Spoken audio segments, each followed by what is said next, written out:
কি হয়েছে দিদি তোমার? একবার জানাও। এমন কমেন্টস ফেসবুক আর ইউটিউবে আসছে, তাই আমি তোমাদের সাথে একটা কথা শেয়ার করতে চাই।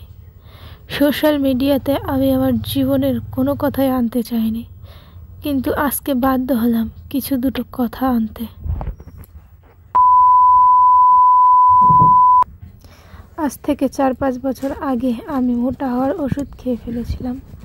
তারপর থেকে আমি খুবই অসুস্থ, মাঝে মধ্যে দুর্বল হয়ে পড়ি, বুকের মধ্যে ধকপক করে। কুকুর বিড়ালকে বিষ খাওয়ালে যেমন রাতের বেলা বিছনার মধ্যে ছটপট করে, তেমন আমি বিছনার মধ্যে ছটপট করি। আমাকে দেখা মতো কেউ নেই, শুধু আমার হাজব্যান্ড ছাড়া। আরও সবাই আছে, কিন্তু তাদের কথা আমি নাই ধরলাম। তারাই বা তাদের কাজকর্ম ধুয়ে আমাকে কতক্ষণ দেখবে। আমি খুব ডিপ্রেশনে থাকি, আমার মনটা খুব খারাপ থাকে। হঠাৎ করে ডিপ্রেশনের মধ্যে কেঁদে উঠি, লাফ দিয়ে উঠি।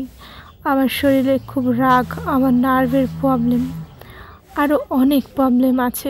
আমি আমার ছেলেটার মুখের দিকে তাকিয়ে কিছু করি না, কারণ আমার ছেলেটা যখন জড়িয়ে ধরে বলে, মা তুমি আমাকে ছেড়ে কোথাও যেও না, তখন আমার খুব খারাপ লাগে। এই যে ফটোগুলো দেখতে পাচ্ছ, এগুলো নানান রকমের ডাক্তার দেখানোর পিকগুলো, যারা বিশ্বাস করে না তাদের জন্য। আর আমি ভেবেছিলাম ইউটিউব থেকে ইনকাম করব, আর ইনকাম করে সেই টাকা দিয়ে নিজের ট্রিটমেন্ট করব। কতক্ষণই বা পরের ছেলের টাকা ধ্বংস করব বসে বসে। সেও অনেক সময় বলে বসে, তোমাকে জীবনে বিয়ে করে আমার জীবনটা শেষ হয়ে গেল। বলেও আবার সে অনেক কষ্ট পায়, কারণ সে আমাকে খুব ভালোবাসে। কিন্তু শারীরিক প্রবলেমের জন্য সংসারে তো অশান্তি হতেই পারে। সে তো একটা অল্প বয়সের ছেলে, তারও তো অনেক কিছু চাওয়া পাওয়া আছে। যাই হোক, আজ খুব দুর্বল হয়ে পড়েছি, বুকের মধ্যে ধুকপুক কয়দিন ধরে। শরীরটা খুব অসুস্থ, মাঝে মধ্যে তো মনে হয় জ্ঞান হারিয়ে মারাই না যায়। তাই আমাকে না জানিয়ে আমার হাজব্যান্ড এই ডাক্তারটাকে পাঠালো স্যালাইন দিতে।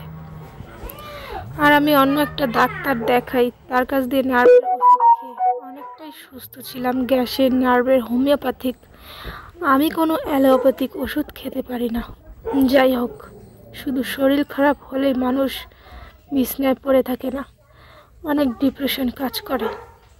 অনেক আপেন মানুষের আগা দেওয়া কথাগুলো মুখের মধ্যে হাহাকার করে, জোরে জোরে চিল্লিয়ে কাঁদতে ইচ্ছা করে।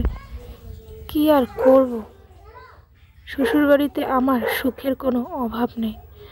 বর আমাকে অনেক ভালোবাসে, অনেক যত্নে রাখে, যেগুলো আমার কোনো আত্মীয় এবং আমার পাড়ার মধ্যে এক পিসও আমি দেখতে পাই না।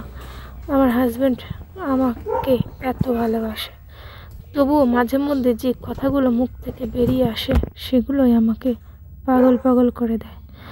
আর নিজের আপনজনরা এমন এমন কথা বলে, সেগুলো আমি নিতে পারি না, আমার শরীরটাকে ঝাঁঝরা করে দেয়।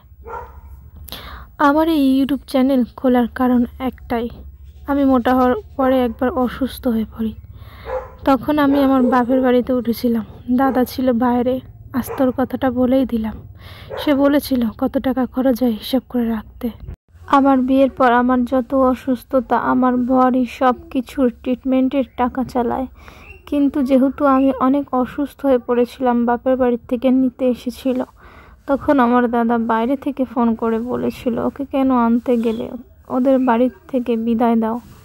এমন কিছু বলেছিল, কেমনভাবে বলেছিল কথাগুলো তার স্পষ্ট মনে নেই, কিন্তু সেই বলেছিল যে কত টাকা ভেঙেছো সব কিন্তু খাতায় জমা রেখো।